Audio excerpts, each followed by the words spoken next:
আসসালামু আলাইকুম প্রিয় দর্শক, সকলকে অভিনন্দন। তো যাই হোক, বিশেষ করে ভিডিওটা বানার উদ্দেশ্য হচ্ছে আপনাদের কাছ থেকে দোয়া চাওয়ার জন্য আসছি।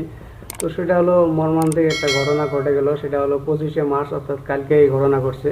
তো সেটা হলো পদ্মা নদীতে ফেরিঘাটে ওঠার সময় একটা বাস একটা দুর্ঘটনাবশত পানিতে পড়ে যায়। তো এখানে অনেক মানুষই মারা যায়। তো মাত্র 17 জন আর কি উদ্ধার হয়েছে, বাকিগুলো সম্পূর্ণ নিখোঁজ নিখোঁজ বলতে নিহত আর কি। তো সবাই তাদের জন্য দোয়া করবেন। আর একটা বিশেষ করে কথা, আমরা যারা ঈদের ছুটিতে দেশের বাড়িতে গেছি, তারা যারা আসতেছি অবশ্যই আপনারা দেখে শুনে আসবো। তো আসলে একটা দুর্ঘটনা সারা জীবনের কান্না। তো দেখেন কি একটা মর্মান্তিক ঘটনা ঘটে গেল। অবশ্যই আপনারা যারা দেখছেন তারা তো বুঝতে পারছেন, আর যারা দেখেননি এই ঘটনা তারা বোঝেন নাই। তো অবশ্যই ইউটিউবে গিয়ে সার্চ করে দেখুন কি একটা অবস্থা।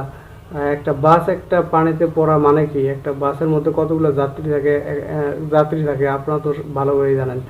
তো অবশ্যই আমরা তাদের জন্য দোয়া করব এবং নিজের জন্য দোয়া করব, এবং যারা যাত্রাপথে আছে অর্থাৎ অর্থাৎ গ্রাম থেকে যারা শহরে আসতেছে তাদের জন্য সবাই দোয়া করবেন।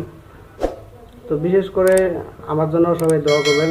তো দেখ দেখ করতে কিন্তু আমাদের কিন্তু ছুটি কিন্তু শেষ হয়ে গেল। তো আমরা গার্মেন্টসে যারা কাজ করি তাদের ছুটি ছিল 9 দিন, কারো 1 সপ্তাহ, কারো 9 দিন, কারো 8 দিন, 10 দিন এরকম ছিল। তো যাই হোক, যত দিনে ছিল না কেন ছুটি কিন্তু শেষ।